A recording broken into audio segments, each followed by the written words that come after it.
सर्वात मोठा अपूर्णांक कोणता विचारलाय। अशा एक्झाम्पलसाठी एक सर्वात सोपी ट्रिक आहे, ती ट्रिक यूज करायची। 2 आणि 3 मध्ये गॅप कितीचा आहे, म्हणजे यांची वजाबाकी किती 1। सेम 5 आणि 7 मध्ये गॅप कितीचा आहे 2चा, म्हणजे 5 6 7 2चा गॅप आहे। 8 आणि 11 मध्ये कितीचा गॅप आहे 3चा, आणि 11 आणि 16 मध्ये गॅप कितीचा आहे 5चा। सर्वात पहिला गॅप काढलं, आता काय करायचं, अंशस्थानी ज्या संख्या आहेत त्याच्या पुढे 0 लावायचं। प्रत्येक अंशस्थानी संख्येच्या पुढे 0 लावलं की हा जो गॅप आहे या गॅपने या 20 ला भागायचं, म्हणजे 20 भागिले 1। याचा आन्सर किती आलं 20च येणार। सेम 50 भागिले 2 करायचं, याचा आन्सर किती येणार 25। तसंच 80 भागिले 3 करायचं, याचा आन्सर किती येणार 26। आणि 110 भागिले 5 करायचं, याचा आन्सर किती येतं 22। आता या ज्या आलेल्या संख्या आहेत या संख्येतली सर्वात मोठी संख्या कोणती 26, म्हणून आपला सर्वात मोठा अपूर्णांक कुठला तर 8/11 हा आपला झाला सर्वात मोठा अपूर्णांक। सर्वात इझी ट्रिक आहे। सर्वात पहिली स्टेप काय करायचं तर छेद आणि अंशांचा वजाबाकी करायची, म्हणजे 11 वजा 6 किती येतं 5 येतं। 7 वजा 4 किती येतं 3।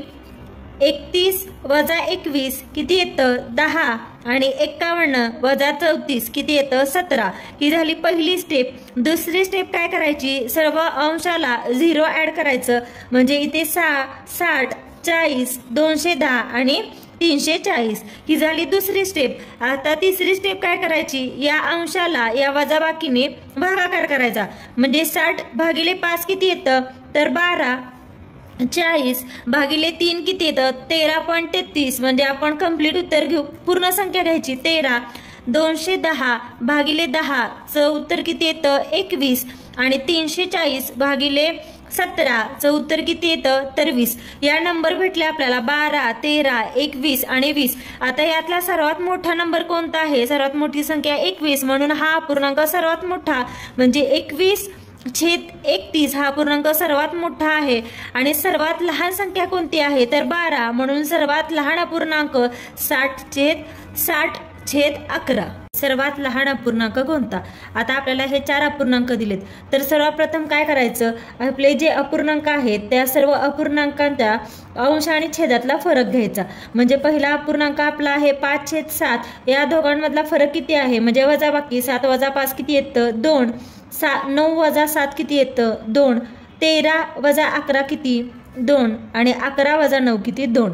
त्याच्यानंतर अंश जे जे आहे त्यांच्या पुढे एक 0 ऍड करायचा, म्हणजे हे 5 50 झालं, इथे 70, इथे 110 आणि इथे 90 झालं। आता या 50ला या 2नी भागायचं, म्हणजे हा जो फरक आहे त्यांनी डिवाइड करायचं, म्हणजे इथे 50 भागिले 2, इथे 70 भागिले 2, इथे 110 भागिले 2 आणि इथे 90 भागिले 2 आलं। मग 50 भागिले 2 किती येतं 25। 70 भागिले 2 35, 110 भागिले 2 किती आलं 55, आणि 90 भागिले 2 किती आलं 45। आता हे जे 4 नंबर आहेत त्यातली सर्वात लहान संख्या कोणती आहे, लहान अपूर्णांक विचारलाय, म्हणून आपण लहान संख्या बघायची, ती आहे 25, म्हणजेच आपला सर्वात लहान अपूर्णांक कोणता तर 5/7 ऑप्शन 1। अंश समान असतील तर कसं ओळखायचं, समजा 11/17 11/15 11/21 अशा आपण 3 नंबर घेतलेत, तर याच्यामध्ये काय आहे अंश समान आहेत 11 11 11। जर अंश समान असेल तर उलटी कंडिशन आहे, अंश समान जर असेल तर ज्याचा छेद मोठा, जर छेद मोठा असेल तर तो अपूर्णांक असतो सर्वात लहान, आणि जर छेद लहान असेल तर तो अपूर्णांक असतो मोठा। म्हणजे याच्या विरुद्ध कंडिशन आहे सेम, म्हणजे जर आता इथे समजा अंश समान आहे सगळे 11 11 11, आणि यातला आपल्याला मोठा अपूर्णांक विचारलाय कोणता, तर काय बघायचं, सर्वात छोटा कोणती संख्या आहे अंशाला 15, म्हणजे 17 15 आणि 21 मधली सर्वात छोटी संख्या आहे 15, म्हणून मोठा अपूर्णांक कोणता तर 11/15।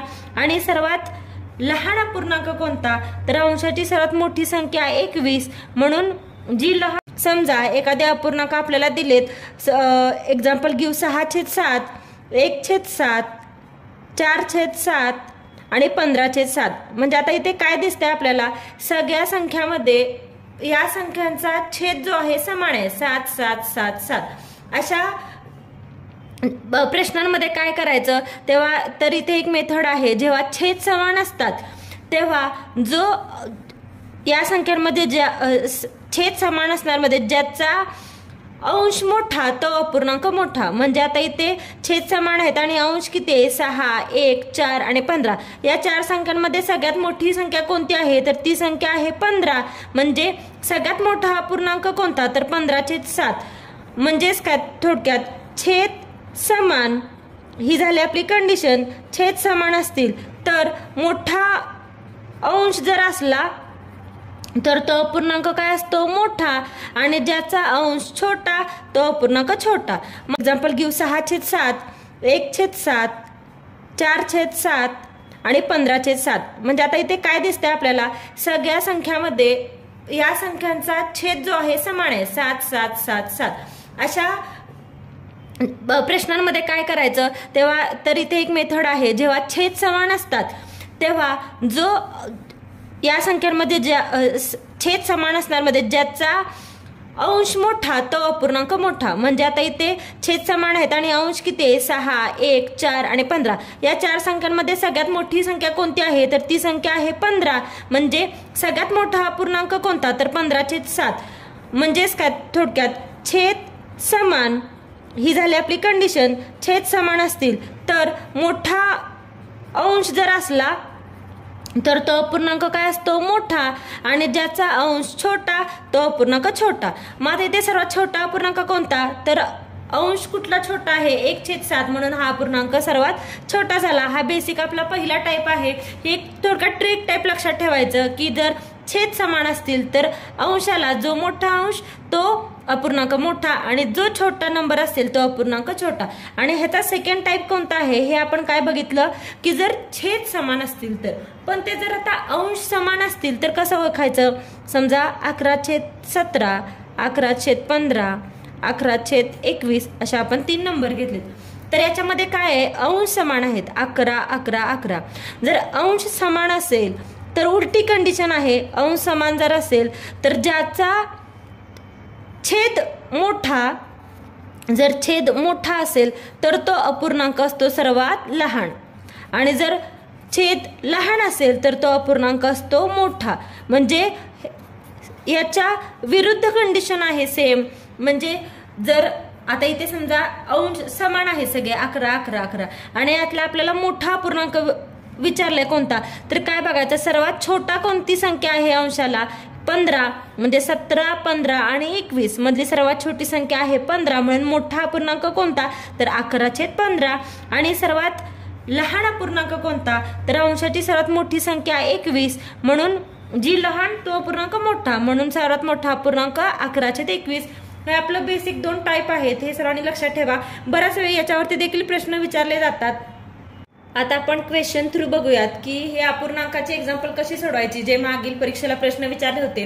बऱ्याच वेळा असं होतं की असे मोठे नंबर बघितले की आपण नेहमी हा प्रश्न स्किप करतो किंवा आपल्याला कधी कधी ट्रिक्स पण आठवत नाहीत. पण याच्यासाठी एक सोपा उपाय करायचा. जेव्हा लहान किंवा मोठा अपूर्णांक विचारलेला असतो तेव्हा छेदाची संख्या बघायची. जेव्हा या छेदाच्या संख्या या 1 ते 10 मध्ये असतात तेव्हा काय करायचं डायरेक्ट भागाकार करून टाकायचा. म्हणजे ते जास्त सोपं जातं कारण 10 पर्यंतचे पाढे तर आपल्याला इझिली येतात सर्वांना येतात. म्हणून काय करायचं जेव्हा छेद हे 1 ते 10 मध्ये असतात तेव्हा भागाकार करायचा. म्हणजे आता इथं जर आपण 38ला 9नी भागलं तर काय येतं 9 चौक 36 राहिलेवरती काय 2 2नी भाग जात नाही म्हणून दशांश चिन्ह घेतलं. 2 राहिलेवरती 0 घेतला. 9 दुनी 18 परत 2 राहिलं 0 घेतला 9 दुनी 18. म्हणजे ह्याचं उत्तर काय आलं बघा करायचं 4.22 4.22 आलं. परत आता पुढचं बघूयात 33ला 8नी भाग घालवायचा. 8 चौक 32 पॉईंट दिला आपण 1 राहिला 8 1 8 परत किती राहिलं 10 न 8 गेलं 2 राहिले परत 1 0 दिला आणि 8 दुनी 16 म्हणजे उत्तर काय 4.12 हे झालं याचा आन्सर. आता हा भागाकार करूया 25/6. इथे 6 चौक 24 पॉईंट दिला किती राहिलं 1 राहिलं वरती 0 दिला परत 6 1 6 4 राहिलं परत 0 दिला 6 36 म्हणजे ह्याचं उत्तर काय झालं 4.16. आता हा भागाकार करू 29 भागिले 7. जर असं करणं जरी अवघड जात असेल तर डायरेक्ट कसा भागाकार करणार आपण, असा पटकन करून घ्यायचा. काही सेकंदात उत्तर येतं. 7 चौक 28. 1 राहिलं, इथे 0 दिला, इथं पॉईंट दिला, इथं 0 घेतलं. 7 एक्के 7. 3 राहिले. 7 चौक 28 म्हणजे याचा आन्सर काय झालं 4.14. म्हणजे काही सेकंदात आपलं आन्सर येतं. जरी ट्रिक नाही लक्षात राहिल्या कोणत्या तरी, असं जर छेदाच्या संख्या 1 ते 10 मध्ये असतील तर डायरेक्ट भागाकार करून आन्सर काढायचं. आणि आता मग ह्या आलेल्या उत्तरामध्ये सर्वात लहान उत्तर कोणतं आहे 4.12. हे सर्वात लहान म्हणजे सर्वात लहान अपूर्णांक कोणता, तर 33/8 हा अपूर्णांक सर्वात लहान आहे. खालीलपैकी सर्वात मोठी संख्या कोणती असे विचारले. आता इथे काय करायचं, पहिला छेद चेक करायचे. 1 ते 10 मध्ये संख्या आहेत का छेदाच्या, नाही. 21, 17, 13 आणि 11 आहेत.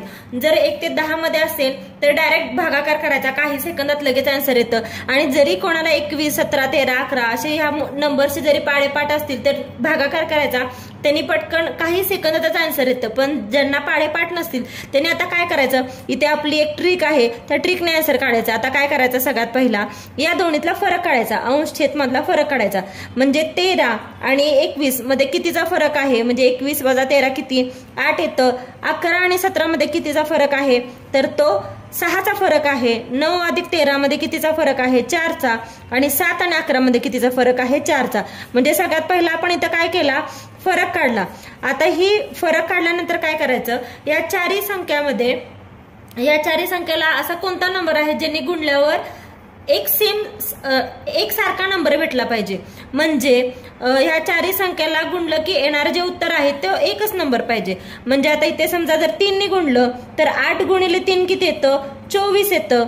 6 गुणिले 4 किती येतं 24 येतं. 4 गुणिले 6 24 आणि 4 गुणिले 6 24. म्हणजे हा जो येणारा नंबर आहे 24 हा सेम आहे. म्हणजे थोडक्यात या संख्याला अशा नंबरनी गुणायचं की ज्यांचा गुणाकार सेम असला पाहिजे. म्हणजे इथं काय केलं आपण, गुणाकार केला. पहिला फरक काढला, नंतर गुणाकार केला. आणि जो गुणायचं कोणत्या संख्येने, तर त्या संख्येचा गुणाकार सेम आला पाहिजे, अशी छोटी संख्या. मग पहिला आपण सगळ्यात मोठी संख्या 8 आहे म्हणून 8चा पाडा म्हणायचा. 8 एक्के 8, 8 दुनी 16, 6च्या पाड्यात 16 नाहीये. नंतर 8 त्रिक 24 आणि या तिघांच्या पाड्यात 24 येते, म्हणून आपण या चारही संख्येला गुणलं. आता काय करायचं, कोणत्या संख्येने गुणलंय बघायचं. इथे कितीने गुणलं 3 ने, इथे 4 ने, इथे 6 ने आणि इथे 6 ने.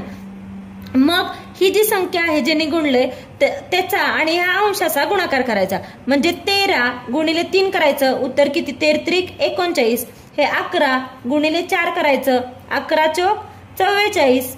हे 9 गुणिले काय येणार 6, 9 सख्ख 54 आणि 7 गुणिले काय 6, 7 गुणिले 6 7 सख्ख 42.